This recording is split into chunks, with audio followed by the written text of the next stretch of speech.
বিসমিল্লাহ, বিসমিল্লাহ। আজকে যাই যে মাইয়াগুলোর বিয়ে হয় নাই, অবিবাহিত মাইয়াগুলিকে টিপস নিয়ে আইছি।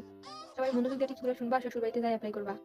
আমি তো আর ভালো বৌমা পাই নাই। তো আমি তো চাই তোমরা শ্বশুর বাসায় যায় ভালো বৌমা হও। তাই তোমাগুলোকে টিপস, শ্বশুর বাড়িতে যাওয়ার সময় ভরি গয়না নিয়ে যাইবা। তবে হ্যাঁ, ওই গয়না একদম নিজের কাছে রাখবা না। তুমি হারায় ফেলতে পারো, শাশুড়ির কাছে দিয়ে দিবা। তারপরে খাট, সুটকেস, আলমারি, ফ্রিজ, টেবিল, ড্রেসিং টেবিল থেকে শুরু করে ওয়াশিং মেশিন থেকে শুরু করে তেনা থেকে নুসি থেকে শুরু করে যা কিছু আছে সবকিছু, ঘরের রং, টাইলস সবকিছু নিয়ে আসবা বাবার বাসাতে। হ্যাঁ, তুমি অসুস্থ হইলে খবরদার একদম হসপিটালের বিল থেকে শুরু করে তোমার বাচ্চা অসুস্থ হলে সেই হসপিটালের বিল, তোমার সিজার কোনো কিছুই শ্বশুর বাড়ির কারো কাছে টাকা চাইবা না, স্বামীর কাছেও না, বাবার বাসা থেকে নিবা। স্বামীর কথা শোনো আর না শোনো, শাশুড়ির কথা শুনবা। শাশুড়ি ধ্যান জ্ঞান চিন্তামণি এটা মনে করো। সকালে ঘুম থেকে ওঠার পর শাশুড়ি জুতা স্যান্ডেল থেকে শুরু করে টানা থেকে শুরু করে একদম ঘুমাইতে যাওয়ার আগ পর্যন্ত তার সেবা করবা, তার পানি দিবা, তার ওষুধ দিবা, তার খাওয়ান দিবা, সবকিছু করবা। কিন্তু সে যা বলবে তা মুখ বুজে সহ্য করবা, একটা কথার উত্তর করবা না। উত্তর করলেই কিন্তু শেষ, তুমি ভালো বৌমা একদম হইতে পারবে না।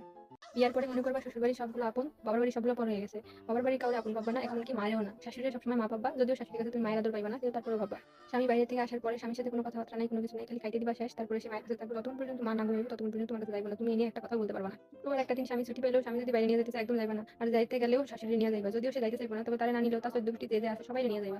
একদম একা একা বাইরে যাইবা না। এগুলো টিপস যদি ফলো করো, তুমি একমাত্র ভালো বৌমা হবা, সেরা বৌমা হবা। এর চাইতে সেরা বৌমা হওয়ার আর ভালো টিপস নাই। কোনোভাবেই যদি এগুলো মিস করো, তাহলে সেরা বৌমা কোনোদিনও তুমি হইতে পারবে না, যতই চেষ্টা করো না কেন। আমার বউয়ের মধ্যে এগুলো কোনো গুণ নাই, সে একটা বেগুন। তুমি মনে মনে ভাববা তুমি স্বামীর সাথে সংসার করো না, তুমি করো শাশুড়ির সাথে সংসার। শাশুড়ির সবকিছুর কর্তা বানাবা, হর্তা কর্তা বানাবা। শ্বশুরেরও তর্ক করা দরকার নেই, স্বামীরও তর্ক করা দরকার নেই। একমাত্র মনে রাখবা শাশুড়ি সংসারের সব। তাইলে সেই সংসারে শান্তি আসবে।